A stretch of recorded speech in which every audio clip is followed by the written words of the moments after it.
Hello दोस्तों, स्वागत है आप सभी का हमारे यूट्यूब चैनल ज्ञान एकेडमी में। तो इस मंथ की सेकेंड वीक के जो भी इंपॉर्टेंट करंट अफेयर्स हैं, यानी कि 7 नवंबर से 14 नवंबर तक के सारे इंपॉर्टेंट करंट अफेयर्स आज इस वीडियो में हम डिस्कस करेंगे। साथ ही साथ हमेशा की तरह हर क्वेश्चन को डिटेल से समझते हुए चलेंगे। क्वेश्चन से रिलेटेड जो भी इंपॉर्टेंट जानकारी होगी, जो भी फैक्ट्स होंगे, वो भी मैं आपको बताते हुए चलूँगा। तो पूरा इस वीडियो को आप जरूर देखिए। शुरू करते हैं आज का वीडियो। तो आज के दिन का पहला क्वेश्चन है कि प्रेसिडेंट ऑफ हॉकी इंडिया के रूप में किसे चुना गया है, यानी कि हॉकी इंडिया के नए अध्यक्ष के रूप में किसे चुना गया है। इसके लिए ऑप्शन है ज्ञानेंद्रो निंगोबम, अतुल अस्थाना, मोहम्मद मुश्ताक या फिर विशेष रोहतगी। तो इसका सही आंसर है ज्ञानेंद्रो निंगोबम। तो ज्ञानेंद्रो निंगोबम इनको हॉकी इंडिया के अध्यक्ष के रूप में निर्विरोध रूप से चुना गया है। इससे पहले ये जुलाई 2020 से ही हॉकी इंडिया में ही इसी पद पर कार्यवाहक रूप से कार्य कर रहे थे, यानी कि अस्थायी तौर पर इस पद पर थे, अब स्थायी कर दिया गया है। इनके अलावा जो पूर्व अध्यक्ष हैं हॉकी इंडिया के मोहम्मद मुश्ताक अहमद, इनको भी वरिष्ठ उपाध्यक्ष पद के लिए निर्विरोध रूप से चुना गया है। अच्छा, ज्ञानेंद्र की अगर बात करें तो ये उत्तर पूर्व भारत में हॉकी इंडिया का नेतृत्व करने वाले हॉकी इंडिया के पहले प्रेसिडेंट बन गए हैं। 2 साल के लिए राष्ट्रीय महासंघ के प्रमुख के रूप में ये कार्य करेंगे। इससे पहले ये 40 वर्षों से मणिपुर हॉकी इंडिया से जुड़े हुए हैं। मणिपुर हॉकी के वरिष्ठ उपाध्यक्ष और मणिपुर हॉकी के ही मुख्य कार्यकारी अधिकारी इसके रूप में भी कार्य कर चुके हैं। इसके साथ ही मणिपुर की ही पत्रिका एक शाम दैनिक नियम, इसके संपादक के रूप में भी कार्य कर चुके हैं। अच्छा, हॉकी इंडिया की अगर बात करें तो हॉकी इंडिया की स्थापना 20 मई 2009 को करी गई थी। इसका जो हेडक्वार्टर है वो न्यू दिल्ली में। अगला क्वेश्चन है हाल में भारत और किस देश के बीच में आभासी द्विपक्षीय शिखर सम्मेलन, यानी कि वर्चुअल बायलैटरल समिट, ये भारत और किस देश के बीच में आयोजित किया गया था। ऑप्शन है फ्रांस, इटली, अमेरिका या फिर ऑस्ट्रेलिया। तो इसका सही आंसर है इटली। तो भारत और इटली के बीच में यह समिट आयोजित किया गया था। इसमें भारत की तरफ से भारत के प्रधानमंत्री श्री नरेंद्र मोदी और इटली की तरफ से इटली के जो प्रधानमंत्री हैं प्रोफेसर ग्यूसेप कॉन्टे, इन्होंने इसमें भाग लिया था। एम क्या था इस समिट का? तो द्विपक्षीय संबंधों को बेहतर बनाना, आपसी सहयोग को मजबूत करना, कोविड महामारी के सहित जो भी आम वैश्विक चुनौतियां हैं उनके खिलाफ आपसी सहयोग को मजबूत करना, ये इसका मेन एम है। इसके अलावा यहाँ पर राजनीतिक, आर्थिक, वैज्ञानिक और तकनीकी, अंतरिक्ष और रक्षा सहयोग, ऐसे कई मुद्दों पर यहाँ पर चर्चा करी गई दोनों देशों के द्वारा। इसके साथ ही ऊर्जा, मत्स्य पालन, जहाज निर्माण और डिजाइन जैसे कई क्षेत्र हैं जिनमें समझौते ज्ञापनों पर दोनों देशों ने क्या किए हैं, हस्ताक्षर किए। अच्छा, अगर बात करें इटली की तो इटली एक यूरोपीय देश है, इसकी राजधानी है रोम। प्रेसिडेंट है यहाँ के सर्जियो मैट्रेला। प्राइम मिनिस्टर की अगर हम बात करें तो यहाँ के प्राइम मिनिस्टर हैं ग्यूसेप कॉन्टे, ये भी पीछे बता चुका हूँ। ऑफिशियल लैंग्वेज की अगर बात करें तो यहाँ की ऑफिशियल लैंग्वेज है इटालियन। अब अगला क्वेश्चन है इंडियन स्पेशल फोर्सेस के द्वारा बुल स्ट्राइक के नाम से एक ट्राई सर्विस कॉम्बैट एक्सरसाइज का आयोजन है, कहाँ किया जा रहा है? तो ये कहाँ किया जा रहा है, इसके लिए ऑप्शन है विशाखापट्टनम जो कि आंध्र प्रदेश में है, पोखरण जो कि राजस्थान में है, या फिर टेरेसा द्वीप जो कि अंडमान निकोबार में। तो इसका सही आंसर है अंडमान निकोबार में स्थित टेरेसा द्वीप। तो इस टेरेसा द्वीप में ANC यानी कि अंडमान एंड निकोबार कमांड के द्वारा 3 दिन का एक जॉइंट सर्विस एक्सरसाइज किया जा रहा है। इस एक्सरसाइज का नाम है बुल स्ट्राइक नाम से यह एक्सरसाइज करी जा रही है। टेरेसा आइसलैंड पर एक्सरसाइज होगी। इसमें जो अंडमान एंड निकोबार कमांड है, इसके साथ ही साथ आर्मी का जो अदर एलिमेंट है, जिनमें कि एक पैराशूट ब्रिगेड है आर्मी की, और मार्कोस कमांडो जिनको कि मरीन कमांडो फोर्स भी बोला जाता है, उसके साथ ही साथ स्पेशल फोर्सेस और खोज और बचाव और चिकित्सा से संबंधित जो भी सेनाएं होती हैं, उन सभी सेनाओं के बीच में ये एक्सरसाइज कंडक्ट करी जा रही है। तो अब नेक्स्ट क्वेश्चन देख लेते हैं। तो अगला क्वेश्चन है उड़ीसा और पश्चिम बंगाल की सरकारों के द्वारा सागर कवच के नाम से एक तटीय सुरक्षा अभ्यास है, इसका आयोजन कहाँ किया जा रहा है? इसके लिए ऑप्शन है पारादीप उड़ीसा में, चांदीपुर उड़ीसा में, हुगली पश्चिम बंगाल में, या फिर इनमें से कोई नहीं। इसका सही आंसर है उड़ीसा के पारादीप में। तो उड़ीसा के पारादीप में ये सागर कवच नाम से एक्सरसाइज आयोजित करी जा रही है पश्चिम बंगाल और उड़ीसा की सरकारों के संयुक्त प्रयास के द्वारा। अगर सागर कवच की अगर हम बात करें दोस्तों, तो ये एक बायएनुअल एक्सरसाइज है, यानी कि साल में ये 2 बार करी जाती है। हर 6 महीने में इसका आयोजन किया जाता है। जितने भी तटीय जो हमारे भारतीय राज्य हैं जिनकी सीमा समुद्र के साथ लगती है, जो तटीय क्षेत्र हैं, उनके जो भी तटरक्षक बल हैं, उनमें आपसी सहयोग और समन्वय बनाने के लिए, उनमें कोऑर्डिनेशन को बेहतर बनाने के लिए इस एक्सरसाइज को हर साल 2 बार कराया जाता है। अब इसकी शुरुआत क्यों की गई थी? तो जैसा कि आप सब जानते हैं कि कुछ साल पहले नवंबर 2008 के टाइम में 26/11 का जो हमला हुआ था, उसमें जो भी आतंकवादी थे उन्होंने मुंबई में यहीं से प्रवेश किया था, तट की सीमा के द्वारा ही उसमें प्रवेश किया था। तो इससे काफ़ी कमियां उजागर हुई थी। तो उन खामियों को सुधारने के लिए, भविष्य में ऐसी गलती ना हो, इसको बेहतर करने के लिए ही सरकार के द्वारा इस अभ्यास की शुरुआत करी गई थी। तब से ये हर साल में 2 बार कराया जाता है। जो भी तटीय सीमा से लगे हुए हमारे भारत के राज्य हैं, उनके तटीय जो भी तटरक्षक बल है, उनके बीच में ये कराया जाता है, उनको बेहतर बनाने के लिए, उनको अपग्रेड करने के लिए। इस अभ्यास की अगर बात करें, जो कि उड़ीसा के पारादीप में आयोजित करी जा रही है, इसमें भारतीय नौसेना, भारतीय तटरक्षक, उड़ीसा पुलिस, स्थानीय मछुआरे, वन विभाग और बंदरगाह समुद्री विभाग के साथ ही साथ 10 से अधिक ऐसे विभाग हैं जिन्होंने इसमें भाग लिया है। भविष्य में ऐसे हमले ना हो, समुद्र के रास्ते जो हमले होते हैं उनको रोका जा सके, इसके लिए लाल और हरे रंग की सेनाओं का निर्माण भी यहाँ पर किया गया है। तो अब नेक्स्ट क्वेश्चन है, राष्ट्रीय कैंसर जागरूकता दिवस यानी कि नेशनल कैंसर अवेयरनेस डे, ये हर साल किस तिथि को मनाया जाता है? इसके लिए ऑप्शन है 6 नवंबर, 7 नवंबर, 10 नवंबर या फिर 12 नवंबर। तो इसका सही आंसर है 7 नवंबर। तो हर साल 7 नवंबर को कैंसर के प्रति लोगों को जागरूक करने के लिए ये दिवस मनाया जाता है। केंद्रीय स्वास्थ्य मंत्री जो है हमारे हर्षवर्धन, इन्होंने पहली बार सितंबर 2014 में राष्ट्रीय कैंसर जागरूकता दिवस मनाने की घोषणा करी थी। तब से यह हर साल 7 नवंबर को मनाया जाता है। वैश्विक रूप से अगर बात करें तो WHO के द्वारा हर साल 4 फरवरी को विश्व कैंसर दिवस के रूप में मनाया जाता है। अब अगला क्वेश्चन है, वर्ल्ड ट्रैवल मार्ट लंदन के द्वारा प्रतिष्ठित यानी कि जो प्रेस्टिजियस अवार्ड है, हाईली कमेंडेड अवार्ड इसे बोला जाता है, ये किसे दिया गया है? तो पर्यटन के क्षेत्र में अवार्ड दिया जाता है वर्ल्ड ट्रैवल मार्ट के द्वारा। इसके लिए ऑप्शन है केरल का पर्यटन, गुजरात पर्यटन, उत्तराखंड पर्यटन या फिर इनमें से कोई नहीं। तो इसका सही आंसर है केरल पर्यटन। तो केरल टूरिज्म को वर्ल्ड ट्रैवल मार्ट लंदन के द्वारा ये जो प्रतिष्ठित अवार्ड है, हाईली कमेंडेड अवार्ड, ये दिया गया है।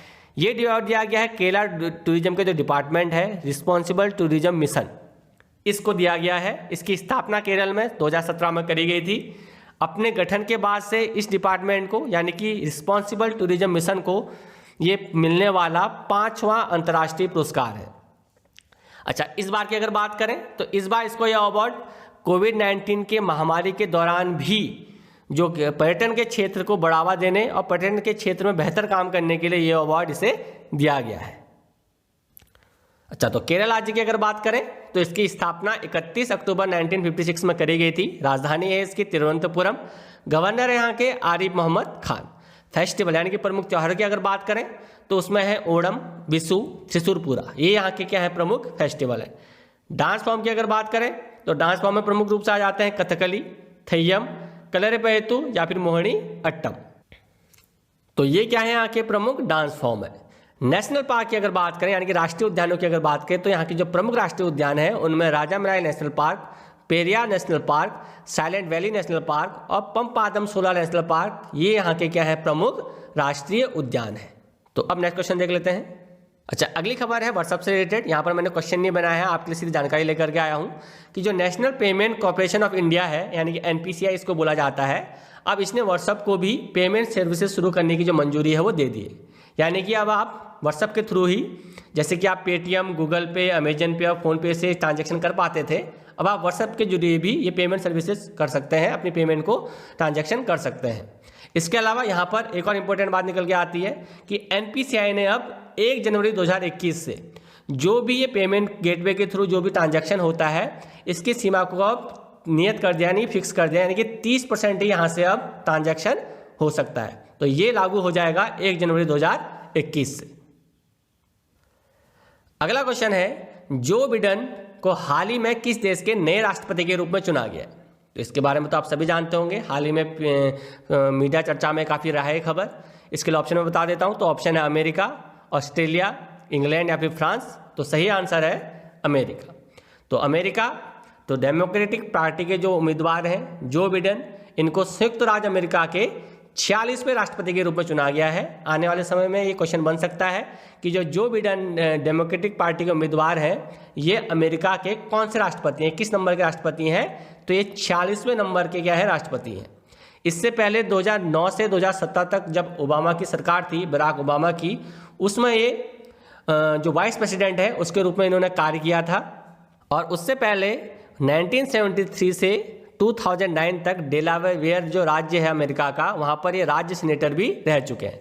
अच्छा, ये अमेरिका के सबसे उम्रदराज राष्ट्रपति भी होंगे, यानी कि अब तक के सबसे ज़्यादा उम्र वाले राष्ट्रपति ये बनने वाले हैं।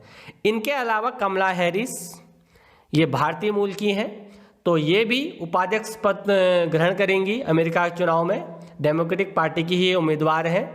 वाइस प्रेसिडेंट के रूप में इन्हें चुना गया है और वाइस प्रेसिडेंट के रूप में चुने जाने वाली ये पहली भारतीय अमेरिका भी बन गई है। अब अगला क्वेश्चन है, अंतर्राष्ट्रीय स्तर पर रेडियोलॉजी दिवस ये कब मनाया जाता है? इसके लिए ऑप्शन है 8 नवंबर, 9 नवंबर, 10 नवंबर या फिर 7 नवंबर। तो इसका सही आंसर है 8 नवंबर। तो हर साल 8 नवंबर को अंतर्राष्ट्रीय स्तर पर यानी कि इंटरनेशनली रेडियोलॉजी दिवस के रूप में मनाया जाता है। तो आधुनिक स्वास्थ्य सेवाओं में चिकित्सा इमेजिंग की भूमिका को बढ़ावा देने के लिए हर साल 8 नवंबर को अंतर्राष्ट्रीय स्तर पर रेडियोलॉजी दिवस के रूप में यह मनाया जाता है। अब क्यों मनाया जाता है? तो इसी दिन 1895 में विल्हेम रोंटिंजन इनके द्वारा एक्सरे की क्या करी गई थी? खोज करी गई थी। तो इसी खोज की वर्षगांठ के प्रतीक के रूप में इसे मनाया जाता है। लेकिन मनाने की शुरुआत करी गई थी 2012 में, कि 2012 में यूरोपीय सोसाइटी ऑफ रेडियोलॉजी यानी कि ESR, radiological society of north America यानी कि RSNA और अमेरिकन कॉलेज ऑफ रेडियोलॉजी यानी कि ACR की संयुक्त पहल के रूप में इसको मनाने की शुरुआत करी गई थी 2012 से। तब से हर साल 8 नवंबर को ये मनाया जाता है। इस साल की थीम की अगर बात करें, यानी कि थीम 2020 की अगर बात करें, तो इस साल की थीम है कोविड-19 के दौरान मरीजों का समर्थन करने वाले रेडियोलॉजिस्ट और रेडियोग्राफर। ये इस साल की क्या है? थीम है। तो अब नेक्स्ट क्वेश्चन देख लेते हैं। तो अगला क्वेश्चन है कि 4th high level OPEC India dialogue की जो अध्यक्षता है ये किसने करी? इसके लिए ऑप्शन है नरेंद्र मोदी, धर्मेंद्र प्रधान, डॉक्टर हर्षवर्धन या फिर इनमें से कोई नहीं। तो इसका अध्यक्षता करी है धर्मेंद्र प्रधान ने। तो धर्मेंद्र प्रधान कौन है? तो ये भारत के पेट्रोलियम मिनिस्टर है। तो इनके द्वारा जो 4th high level OPEC India dialogue है इसकी अध्यक्षता करी गई है।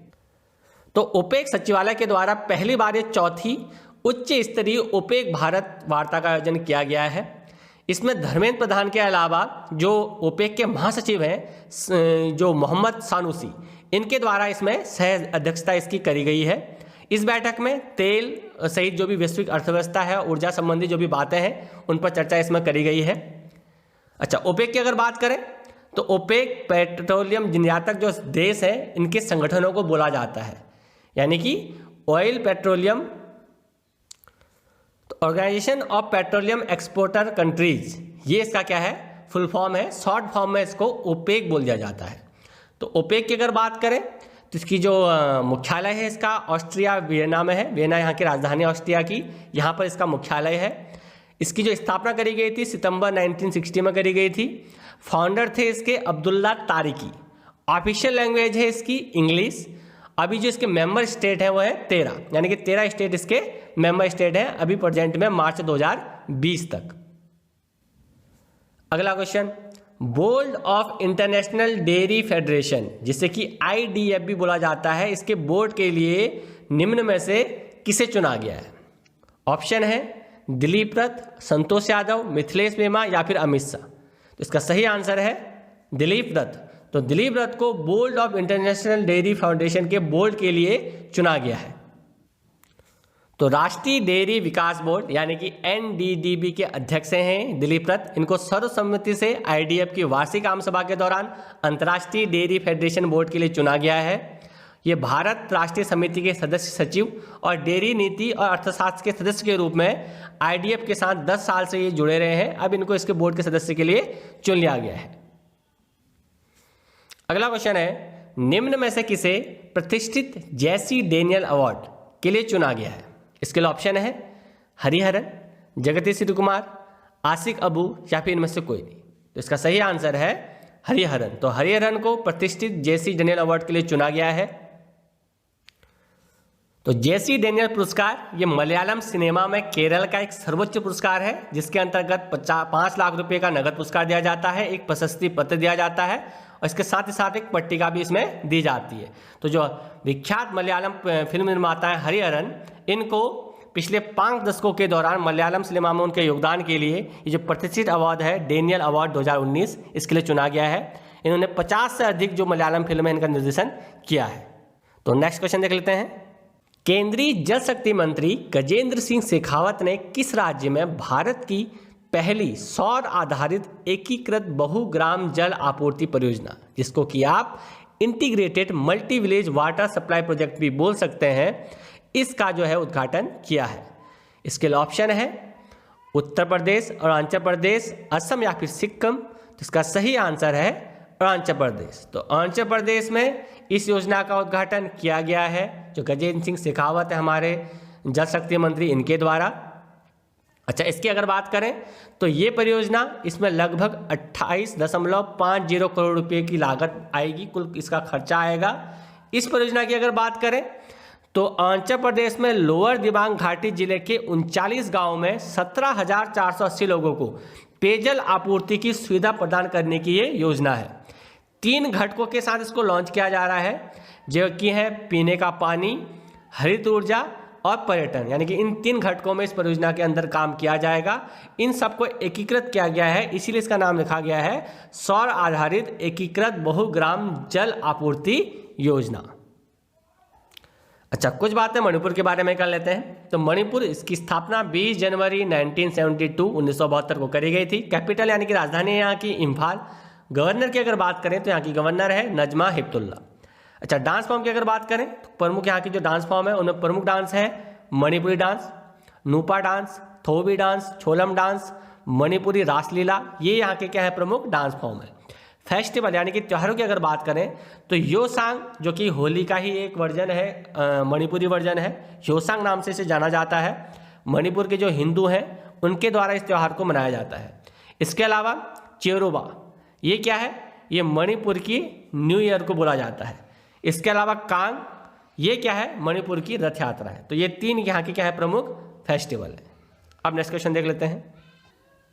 अगला क्वेश्चन है, मछली पकड़ने वाले समुदाय की आजीविका में सुधार करने के लिए परिवर्तन नाम की जो योजना है, इसकी शुरुआत किस राज्य के द्वारा करी गई है? तो परिवर्तन योजना की शुरुआत किस राज्य के द्वारा शुरू करी गई है? इसके लिए ऑप्शन है तमिलनाडु, आंध्र प्रदेश, ओडिशा या फिर केरल। तो इसका सही आंसर है केरल। तो केरल की सरकार ने मछली पकड़ने वाले जो समुदाय होता है इनकी आजीविका में सुधार करने के लिए परिवर्तन नाम की इस योजना की शुरुआत करी है। इस योजना का जो नेतृत्व है वो केरल राज्य तटीय क्षेत्र विकास निगम, ये इसके द्वारा करी जाएगी। इसके अलावा इसकी निगरानी जो है वो केंद्रीय मत्स्य प्रौद्योगिकी संस्थान, इसके द्वारा करी जाएगी।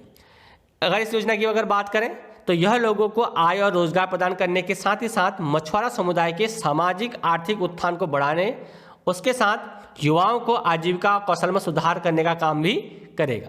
नेक्स्ट क्वेश्चन है, हाल ही में किसने गुजरात में हजीरा और घोघा के बीच रो पैक्स सेवा का उद्घाटन किया है? तो ये किसने किया है? इसका ऑप्शन है नरेंद्र मोदी, नितिन गडकरी, अमित शाह या फिर वेंकैया नायडू। तो इसका सही आंसर है नरेंद्र मोदी। तो नरेंद्र मोदी के द्वारा ये जो रो पैक्स फेरी सर्विस है इसका उद्घाटन करा गया है। तो पीएम नरेंद्र मोदी के द्वारा ये उद्घाटन किया गया है। ये हजीरा में रोपैक्स टर्मिनल के साथ साथ गुजरात में हजीरा और घोघा के बीच रोपैक्स सेवा का उद्घाटन किया गया है।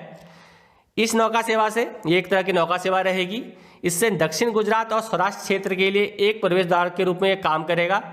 जो घोघा और हजीरा के बीच की दूरी जो कि 370 किलोमीटर है, इसको कम करके 90 किलोमीटर तक कर देगा। अगर इसका फायदा क्या होगा तो प्रतिदिन 90,000 लीटर ईंधन की इससे बचत होगी।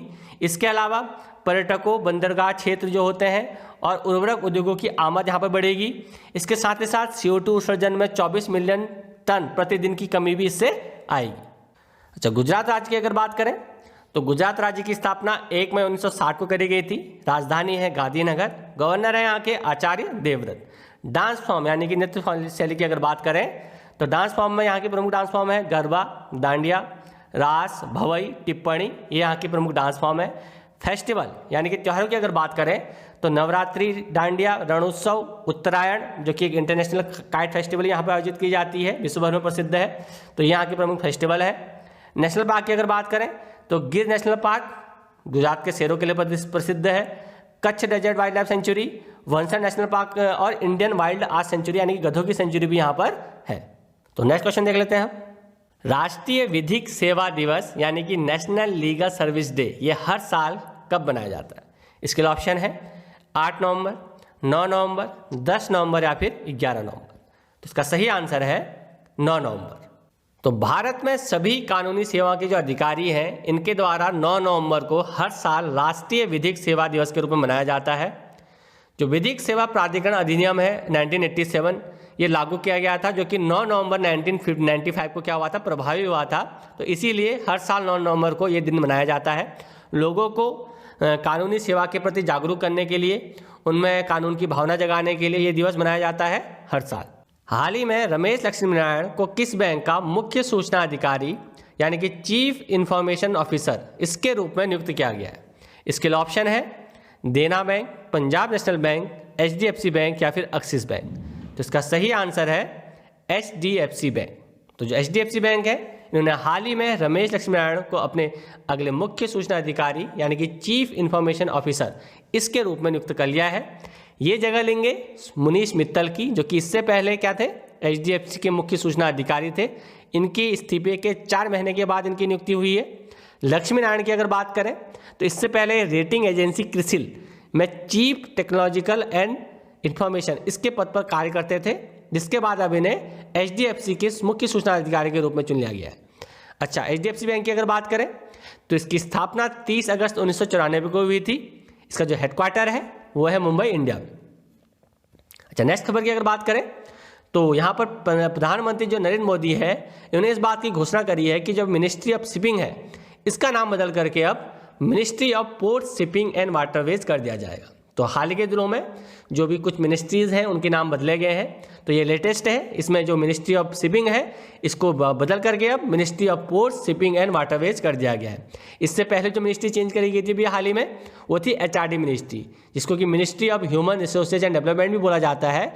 उसका नाम बदल करके मिनिस्ट्री ऑफ एजुकेशन कर दिया गया था, जिससे कि अब हम शिक्षा मंत्रालय यानी कि मिनिस्ट्री ऑफ एजुकेशन के नाम से वो जाना जाएगा। अच्छा, मिनिस्टर ऑफ शिपिंग की अगर बात करें तो इसके मंत्री कौन है, तो वो है मनसुख एल मंडाविया। अच्छा, अगला क्वेश्चन है भारत ने किस देश के साथ मिलकर के एम सीरियस इनोवेशन प्रोग्राम 3.0 ये लॉन्च किया है? इसके लिए ऑप्शन है जर्मनी, फ्रांस, रूस या फिर ऑस्ट्रेलिया। तो सही आंसर है रूस। तो भारत ने रूस के साथ मिलकर के ये जो प्रोग्राम है एम सीरियस इनोवेशन प्रोग्राम 3.0 ये लॉन्च किया है। तो भारत का जो नीति आयोग है इसकी प्रमुख पहल अटल इनोवेशन मिशन, जिसको कि एम भी बोला जाता है, और रशिया की जो मिशन है सीरियस, जिसको कि unique scientific research in unique terrestrial station, इन दोनों ने ही संयुक्त रूप से ये जो प्रोग्राम है एम सीरियस इनोवेशन प्रोग्राम 3.0 ये लॉन्च किया है। ये कैसा प्रोग्राम है, तो इसमें भारत और रूस के जो स्कूली बच्चे हैं इनके लिए एक 14 दिवसीय आभासी कार्यक्रम यानी कि वर्चुअल प्रोग्राम का आयोजन किया जाएगा, जो कि 7 से 21 नवंबर 2020 तक आयोजित किया जाएगा। अच्छा, अगर रशिया की बात करें तो रशिया विश्व का सबसे बड़ा क्षेत्रफल वाला देश है। इसकी जो कैपिटल है यानी कि राजधानी है वह है मॉस्को।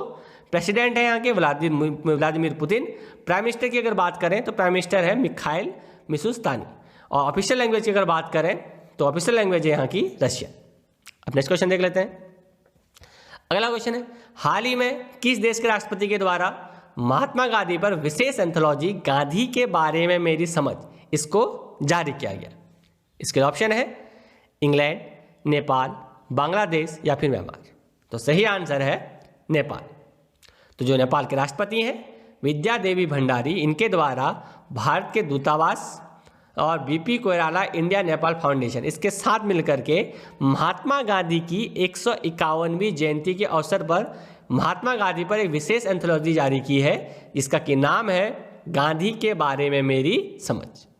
बढ़ते हैं अगले क्वेश्चन की तरफ। अगला क्वेश्चन है world science day for piece and development ये हर साल किस तिथि को मनाया जाता है? इसके लिए ऑप्शन है 9 नवंबर, 10 नवंबर, 11 नवंबर या फिर 12 नवंबर।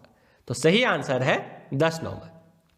तो हर साल 10 नवंबर को विश्व विज्ञान दिवस शांति और विकास के लिए इस नाम से इसको मनाया जाता है। इसकी शुरुआत कब हुई थी मनाने की?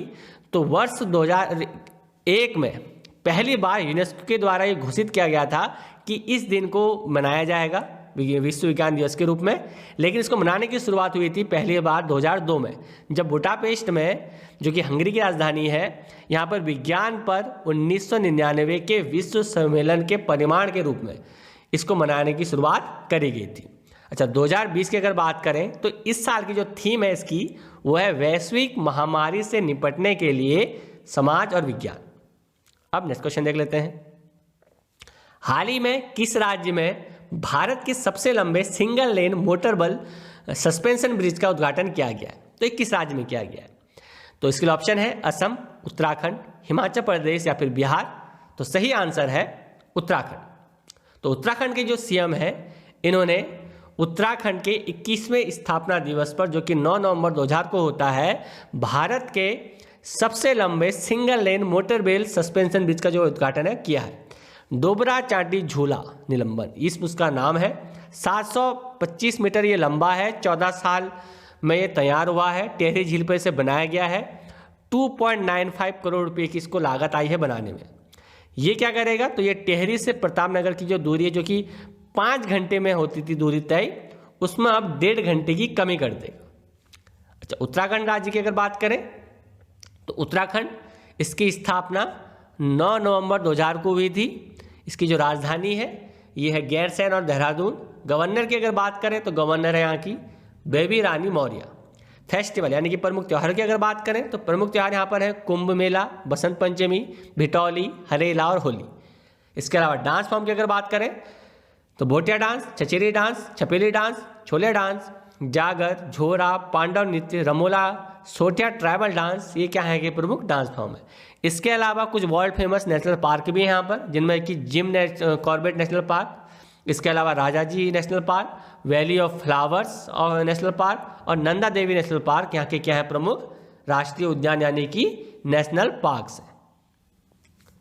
तो अगला क्वेश्चन है, दिल्ली एवं दिल्ली क्रिकेट संघ यानी कि DDCA की कोषाध्यक्ष के रूप में किसे नियुक्त किया गया है, किसे चुना गया है? इसके लिए ऑप्शन है रोहन जेटली, पवन गुलाटी, राहुल सचदेवा या फिर शशि खन्ना। तो ये चुना गया है शशि खन्ना। तो ये है शशि खन्ना, जिनको कि दिल्ली और दिल्ली जिला क्रिकेट संघ के कोषाध्यक्ष के रूप में निर्वाचित कर लिया गया है। इस पद के लिए इनका चुनाव हुआ है, इन्होंने हराया है पवन गुलाटी को 44 मतों से। इसके बाद इनकी नियुक्ति करी गई है कोषाध्यक्ष के रूप में। ये क्या है, ये तो BCCI के पूर्व एक्टिंग अध्यक्ष CK खन्ना की ये पत्नी है और इनके नियुक्ति के बाद DGCA की जो सहायक चुनाव अधिकारी है SK मेंदाता, इनके द्वारा ये घोषणा करी गई है कि ये जो है अब कोषाध्यक्ष पद पर निर्वाचित हो गई है। अच्छा, अगर बात करें DDCA के अध्यक्ष की, तो DDCA के जो अध्यक्ष हैं वो है रोहन जेटली, जो कि पूर्व जो हमारे वित्त मंत्री थे अरुण जेटली, उनके बेटे हैं।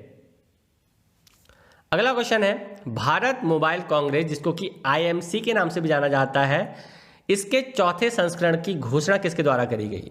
तो यहाँ पर आप आंसर देख सकते हैं, ये घोषणा करी गई है संजय धोत्रे जी के द्वारा। तो संजय धोत्रे जी, जो कि हमारे इलेक्ट्रॉनिक्स और सूचना प्रौद्योगिकी मंत्री हैं, इन्होंने भारत मोबाइल कांग्रेस 2020 के चौथे संस्करण की घोषणा करी है। IMC को 8 से 10 दिसंबर तक के बीच में जो है इसको आयोजित किया जाएगा। आयोजक कौन है इसके? तो आयोजक हैं दूरसंचार विभाग और cellular operators association of India, जिसको कि COAI भी बोला जाता है। इस साल की जो थीम है इसकी, वो है समावेशी नवाचार, smart, I secure, I sustainable. ये क्या है इस साल की इसकी थीम है। IMC क्या है? तो IMC उद्योग और सरकार के बीच में एक ब्रिज का काम करती है और ब्रिज बनाने का काम करती है। इसके लिए ये पूरे एशिया का सबसे बड़ा डिजिटल टेक्नोलॉजी फोरम माना जाता है।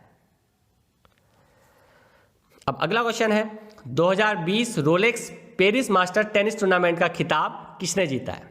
इसके लिए ऑप्शन है अलेक्जेंडर जिवेरेव, डेनियल मेदवेदेव, निकोले डेविनडेको या फिर इनमें से कोई नहीं। तो इसका सही आंसर है डेनियल मेदवेदेव। तो डेनियल मेदवेदेव ने 2020 की Rolex Paris master tennis tournament का जो खिताब है वो जीत लिया है। तो रूस के डेनियल मेदवेदेव ने जो 2020 की रोलेक्स पेरिस मास्टर खिताब थी, इसमें जर्मनी के अलेक्जेंडर ज्वेरेव को हरा कर ये खिताब जीता है। अच्छा, इसकी अगर बात करें तो ये इनका पहला खिताब है, पहला पेरिस मास्टर खिताब है। ऐसा जीतने के बाद ये ऐसे चौथे रूसी खिलाड़ी बन चुके हैं। इससे पहले मारत सफीन, निकोले डेविंडेको और करेन खचानोव, ये इससे पहले क्या हो चुके हैं, पेरिस मास्टर खिताब जो है वो जीत चुके हैं। ये रूस के खिलाड़ी हैं। विश्व टेनिस खिलाड़ी की सूची में चौथे स्थान पर है। पेरिस मास्टर्स की अगर बात करें तो ये पेरिस फ्रांस में आयोजित पुरुष पेशेवर खिलाड़ियों के लिए एक वार्षिक टेनिस टूर्नामेंट है जो कि आयोजित किया जाता है हर साल। तो अब नेक्स्ट क्वेश्चन देख लेते हैं। हाल ही में संपन्न हुए आईपीएल के 13वें संस्करण का विजेता कौन बना है? तो ये तो आपको सभी को पता होगा। इसके ऑप्शन है Mumbai Indians, royal challenger Bengaluru, Chennai super king या फिर दिल्ली कैपिटल। तो सही आंसर है मुंबई इंडियंस। तो मुंबई इंडियंस ने ये जो 13वां संस्करण था आईपीएल का, इसका खिताब जीता है। अच्छा, ये कहाँ आयोजित किया जा रहा था? तो इस बार कोविड-19 की वजह से भारत में आयोजित नहीं किया गया था, इसे दुबई में आयोजित किया गया था। तो दुबई इंटरनेशनल स्टेडियम, इसमें जो फाइनल है वो मुंबई इंडियंस और दिल्ली कैपिटल्स के बीच में खेला गया था, जिसमें कि मुंबई इंडियंस ने 5 विकेट से दिल्ली कैपिटल को हरा करके ये खिताब जीता है। दिल्ली कैपिटल इस बार पहली बार फाइनल में पहुंची थी, लेकिन उसे हार का सामना करना पड़ा। मैन ऑफ द मैच जो रहे इसमें टेड बोल्ट रहे। रोहित, इसके अलावा अगर बात करें तो मुंबई इंडियंस इस खिताब को जीतने के बाद सबसे ज़्यादा आईपीएल टाइटल जीतने वाली पहली टीम बन चुकी है। तो आईपीएल की अगर बात करें तो इंडियन प्रीमियर लीग के नाम से इसे जाना जाता है। एक 2020 टूर्नामेंट है जिसे कि बीसीसीआई यानी कि board of control of for cricket in India यानी कि बीसीसीआई के द्वारा 2007 में इसकी स्थापना करी गई थी। अब अगला क्वेश्चन है, नेशनल एजुकेशन डे यानी कि राष्ट्रीय शिक्षा दिवस हर साल कब मनाया जाता है? इसके लिए ऑप्शन है 11 नवंबर, 12 नवंबर, 13 नवंबर या फिर 10 नवंबर। तो सही आंसर है 11 नवंबर। तो मौलाना अबुल कलाम आज़ाद, इनकी जयंती को मनाने के लिए भारत में हर साल 11 नवंबर को राष्ट्रीय शिक्षा दिवस यानी कि नेशनल एजुकेशन डे के रूप में मनाया जाता है। अब मौलाना अबुल कलाम आज़ाद कौन थे? तो 1947 से 1958 तक जवाहरलाल नेहरू हमारे भारत के पहले प्रधानमंत्री हैं, उनके मंत्रिमंडल में शिक्षा मंत्री के रूप में काम कर चुके हैं, यानी कि भारत के पहले शिक्षा मंत्री भी ये हैं। 1992 में मरणोपरांत इन्हें भारत रत्न से सम्मानित किया गया था। ये जामिया मिलिया इस्लामिया और अलीगढ़ की स्थापना करने वाले संस्थापक सदस्यों में से भी एक है। दिन 11 सितंबर 2008 को मानव संसाधन विकास मंत्रालय के द्वारा हर साल 11 नवंबर को राष्ट्रीय शिक्षा दिवस यानी कि नेशनल एजुकेशन डे के रूप में मनाने की घोषणा करी गई थी। तब से हर साल 11 नवंबर को ये मनाया जाता है। अब अगला क्वेश्चन है, किस राज्य की लीची तेजपुर को हाल ही में जीआई टैग यानी कि ज्योग्राफिकल इंडिकेशन टैग भी इसको बोला जाता है, ये दिया गया है? तो यहाँ पर आप देख सकते हैं इसका सही आंसर है असम। तो असम की जो लीची होती है जो कि तेजपुर के नाम से जानी जाती है, इसे हाल ही में जो है वो जीआई टैग दिया गया है। तो असम के तेजपुर क्षेत्र में ये पाई जाती है। इस लीची की उत्कृष्ट गुणवत्ता, सुखद स्वाद, आकर्षक लाल रंग और रसदार गूदे के लिए इसे जाना जाता है। 2015 से इसका नाम जीआई समूह की सूची में डाला गया था, लेकिन जीआई टैग जो इसे अब दिया गया है।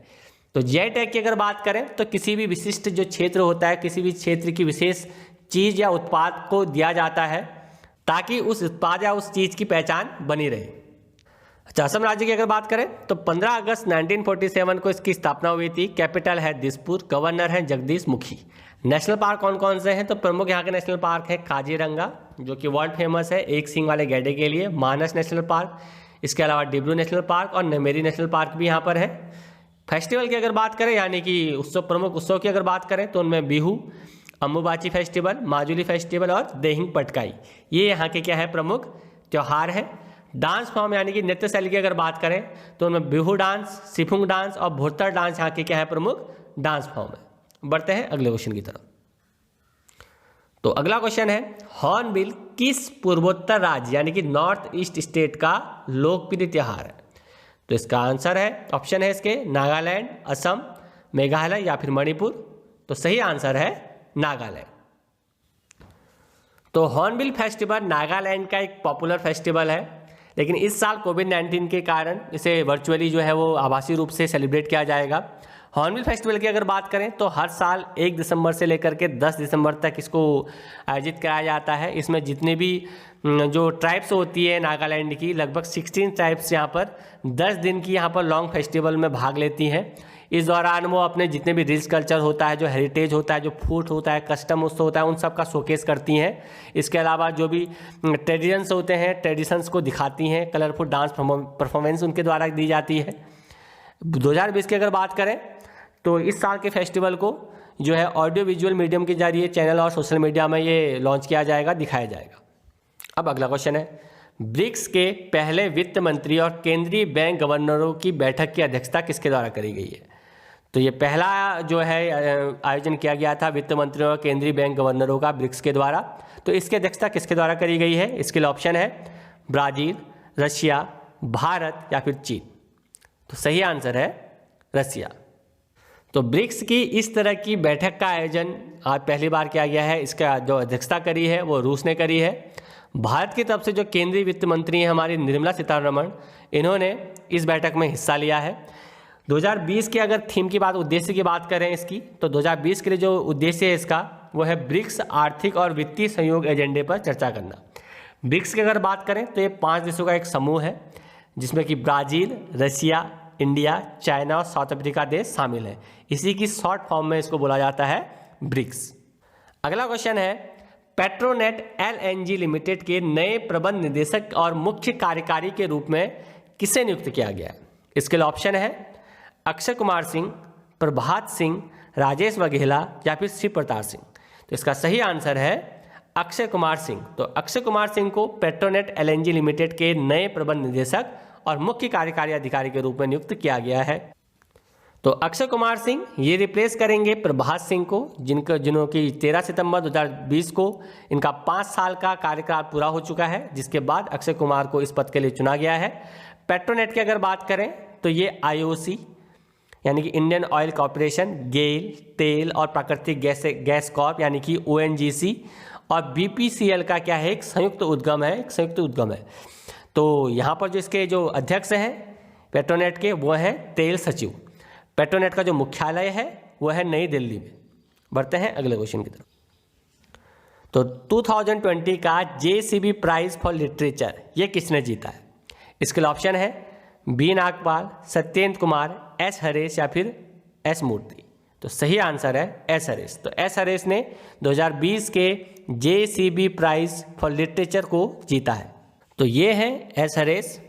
इनको इनके उपन्यास मूंछ के लिए, साहित्य के लिए 2020 की JCB पुरस्कार से सम्मानित किया गया है। तो उपन्यास हॉपर कॉलिंस इंडिया के द्वारा ये प्रकाशित किया गया है इस उपन्यास को। इसके अलावा जयश्री कलाथिल द्वारा इस मूजों का अंग्रेजी अनुवाद इसमें किया गया है। इस पुरस्कार के तहत 25 लाख का जो नगद पुरस्कार है वो लेखक को दिया जाएगा, जबकि 10 लाख का जो पुरस्कार है वो अनुवादक को दिया जाएगा। साहित्य के लिए JCB पुरस्कार की अगर बात करें तो इसे 2018 में भारत में सबसे अमीर साहित्यिक पुरस्कार के रूप में स्थापित किया गया था। यानी काफ़ी प्रतिष्ठित अवार्ड है जो कि लिटरेचर के एरिया में दिया जाता है। बढ़ते हैं अगले क्वेश्चन। तो अगला क्वेश्चन है, पब्लिक सर्विस ब्रॉडकास्टिंग डे यानी कि लोक प्रसारण दिवस हर साल किस तिथि को मनाया जाता है?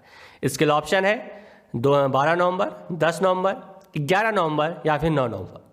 तो सही आंसर है 12 नवंबर। तो हर साल 12 नवंबर को लोक प्रसारण दिवस यानी कि पब्लिक सर्विस ब्रॉडकास्टिंग डे के रूप में मनाया जाता है।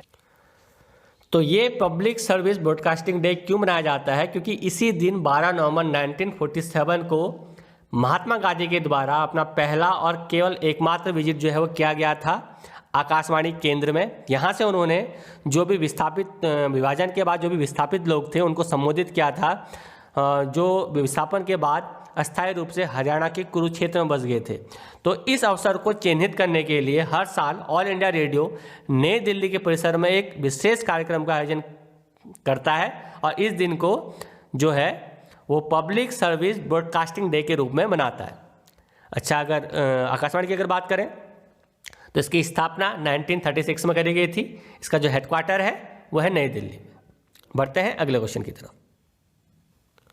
तो अगला क्वेश्चन है, भारतीय मूल के किस व्यक्ति को अमेरिका के नए चीफ ऑफ स्टाफ से नामित किया गया है? तो इसके ऑप्शन है अनमोल त्यागी, राहुल सचदेवा, केश पटेल या फिर मनोज पाठक।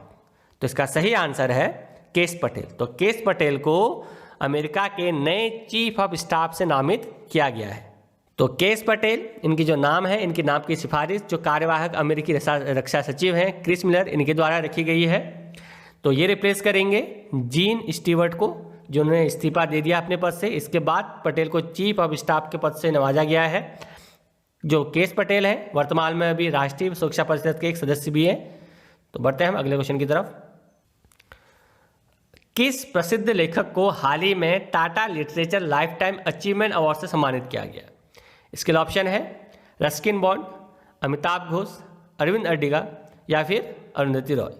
इसका सही आंसर है रस्किन बॉन्ड।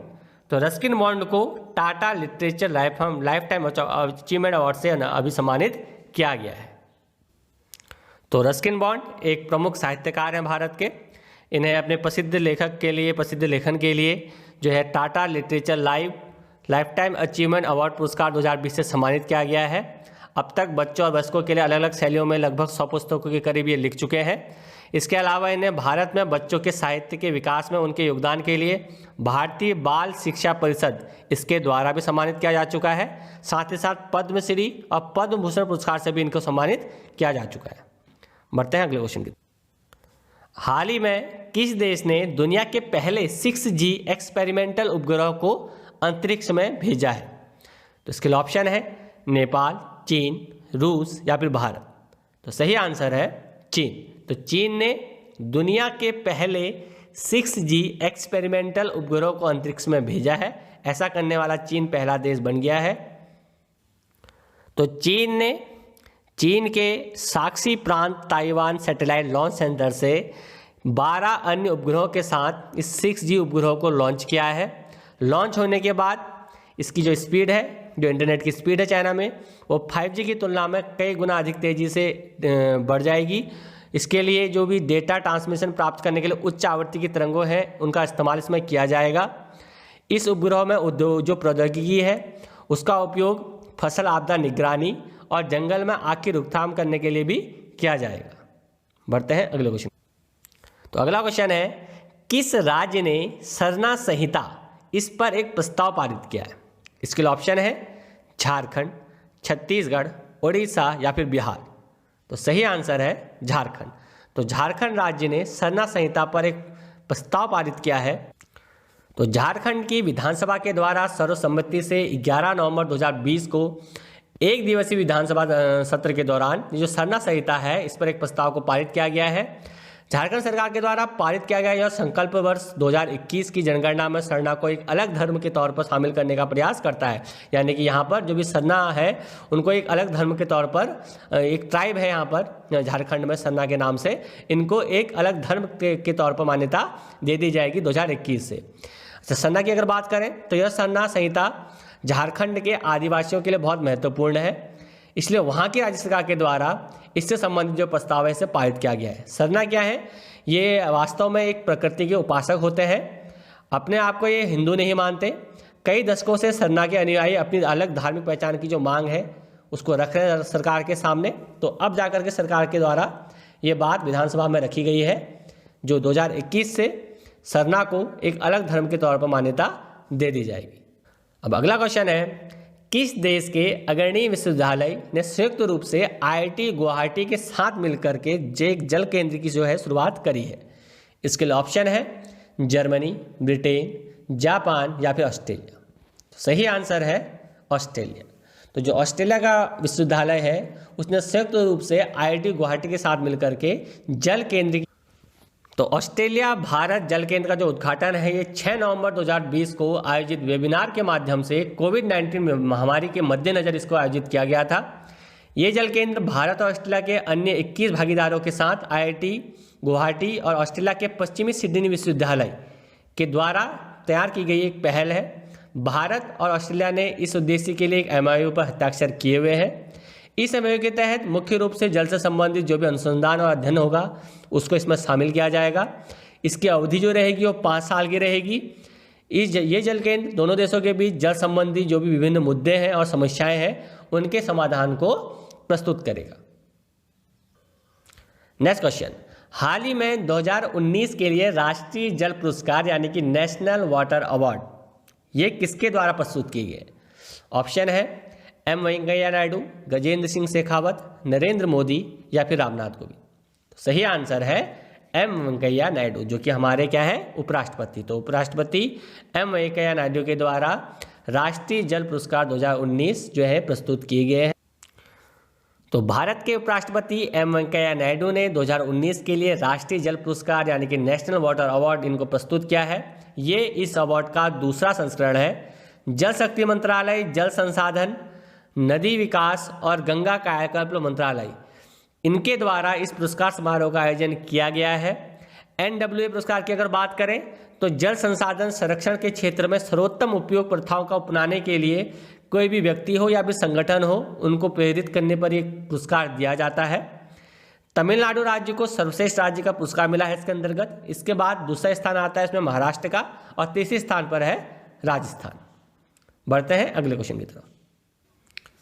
राष्ट्रीय आयुर्वेद दिवस यानी कि नेशनल आयुर्वेदा डे ये हर साल कब मनाया जाता है? तो ये इस साल मनाया गया है 13 नवंबर को। तो ये जो नेशनल आयुर्वेद डे है ये 13 नवंबर को मनाया गया है इस साल। 2016 से इसकी जो है शुरुआत करी गई थी। धनतेरस यानी कि दिवाली में जब धनतेरस आता है तो उस दिन इसको मनाया जाता है। जब भी धनतेरस पड़ेगा उस दिन नेशनल आयुर्वेदा डे के रूप में मनाया जाएगा। इस साल की जो थीम थी, इसमें ये 5वां नेशनल आयुर्वेदा डे था, तो इसकी जो थीम थी Ayurveda for covid pandemic. Main objective है इस डे का कि फोकस करना आयुर्वेद के स्टैंड पर और उसके द्वारा जो भी यूनिक ट्रीटमेंट किया जाता है उस पर। नेक्स्ट क्वेश्चन है, किस राज्य के मुख्यमंत्री के द्वारा एक द्विभाषी मोबाइल एप्लीकेशन यानी कि बाइलैंग्वेज जो मोबाइल एप्लीकेशन है सेचा समाधान इसकी शुरुआत करी गई? ऑप्शन है झारखंड, ओडिशा, हरियाणा या फिर मध्य प्रदेश। तो सही आंसर है ओडिशा। तो ओडिशा के जो मुख्यमंत्री हैं नवीन पटनायक, इनके द्वारा किसानों के सामने आने वाली सिंचाई की समस्याओं को दूर करने के लिए उनको बार बार सिंचाई जो मंत्रालय है, जो सिंचाई विभाग है, उसके चक्कर ना लगाने पड़े, इसके लिए एक द्विभाषी मोबाइल एप्लीकेशन सेचा समाधान इसकी जो है शुरुआत करी गई है। इसमें जो भी किसान है वो अपनी शिकायतों को तस्वीरों या वीडियो के माध्यम से भेज सकते हैं। किसानों को SMS के माध्यम से उनकी शिकायतों की जो स्थिति है उसके बारे में सूचित कर दिया जाएगा। तो उड़ीसा की अगर बात करें तो उड़ीसा की स्थापना 1 अप्रैल 1936 को करी गई थी। कैपिटल है भुवनेश्वर। गवर्नर है यहाँ के गणेशी लाल। फेस्टिवल की अगर बात करें तो प्रमुख त्यौहार है यहाँ के दुर्गा पूजा, कलिंगा महोत्सव, चंदन यात्रा और कोणार्क डांस फेस्टिवल। ये यहाँ के क्या है प्रमुख त्यौहार है। नेशनल पार्क्स की अगर बात करें यानी कि राष्ट्रीय उद्यानों की अगर बात करें तो उसमें Similipal national park, Bhitarkanika national park, Tikarpada national wild life sanctuary और चिलिका वाइल्ड लाइफ सेंचुरी यहाँ की क्या है प्रमुख नेशनल पार्क और वाइल्ड लाइफ सेंचुरीज हैं। डांस फॉर्म की अगर बात करें तो Chhau dance, Gotipua dance, Odissi dance और घुमुरा डांस यहाँ के क्या है प्रमुख डांस फॉर्म है।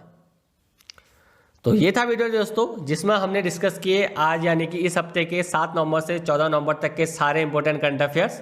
आपको ये वीडियो कैसा लगा आप हमें बताइए। इस वीडियो को लाइक कीजिए, जितना हो सके शेयर कीजिए। साथ ही साथ अगर आपकी कोई क्वेरी है तो उसके लिए आप कमेंट भी कीजिए नीचे कमेंट सेक्शन में। अगर आपने अभी तक हमारे चैनल को सब्सक्राइब नहीं किया है तो सब्सक्राइब भी कर लीजिए। सब्सक्राइब के बगल में जो नोटिफिकेशन बेल होता है उसे आप जरूर दबा दीजिए ताकि हमारी कोई अदर वीडियो आए तो उसका नोटिफिकेशन जो है आपको मिल जाए।